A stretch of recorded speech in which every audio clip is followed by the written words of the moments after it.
അപ്പോൾ തുടങ്ങിയല്ലേ, ഇന്നലെ എടുത്ത വീഡിയോയുടെ ബാക്കിയാണ് കേട്ടോ ഇത്. അടുത്തത് എനിക്ക് കിച്ചൺ സാധനങ്ങളായിരുന്നു വേണ്ടത്. ഈ ഒരു ഷോപ്പിലാണ് ഞങ്ങൾ എത്തിയത്. ഫസ്റ്റ് ഞാനൊരു പൊടി കൊയ്ക്കുന്ന പാത്രം എടുത്തു, അത് മസ്റ്റായിരുന്നു എനിക്ക്. പിന്നെ എൻ്റെ കൈ കിട്ടിയത് കത്തിയാണ്. ഇത് ഞാൻ വിചാരിച്ചു 3 എണ്ണമാണെന്ന്, പക്ഷേ 6 എണ്ണം ഉണ്ടായിരുന്നു ഈ ഒരു സെറ്റിൽ.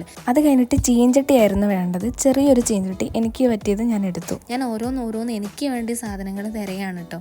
പിന്നെ സ്പൂൺ ഐറ്റംസ് ആയിരുന്നു എനിക്ക് വേണ്ടത്. സ്പൂൺ എങ്ങനെ എനിക്ക് ഈ ഒരു സെറ്റ് കിട്ടി. ഞാൻ ഇന്ന് രാവിലെ തൊട്ട് ഇക്കാനോട് പറയുകയാണ്, എനിക്ക് ആ സാധനം വേണം, ഇത് വേണം, അങ്ങനെ വേണം, ഇങ്ങനെ വേണം. അപ്പോൾ ഇക്ക പറഞ്ഞു എനിക്ക് പറ്റിയൊരു ഷോപ്പുണ്ട് ഇവിടെ എന്ന് പറഞ്ഞിട്ട് കൊണ്ടുവന്നതാണ്. സത്യമാണ്, എനിക്ക് പറ്റിയതെല്ലാം എനിക്ക് പുറത്ത് പോകേണ്ടി വന്നില്ല കേട്ടോ. കിച്ചണിലെ എല്ലാ സാധനങ്ങളും ഈ ഒരു കടയിലുണ്ട്. അടുത്തത് പെനോയിൽ, നല്ലൊരു സ്മെല്ലുള്ള പെനോയിൽ ഞങ്ങൾ നോക്കിയെടുക്കുക. ഒരുവിധം സാധനങ്ങളൊക്കെ വാങ്ങി ബില്ലിംഗ് സെക്ഷനിലേക്ക് പോയി. ഈ പൊടി ഇട്ട് വെക്കുന്ന കുപ്പികളൊക്കെ വാങ്ങിയിട്ടുണ്ട് കേട്ടോ. ഒരുവിധം ഒന്നും കാണിച്ചിട്ടില്ല. അടുത്തത് കുനാഫ കഴിച്ചു, പിന്നെ ആടിൻ്റെ മന്തി കഴിച്ചു.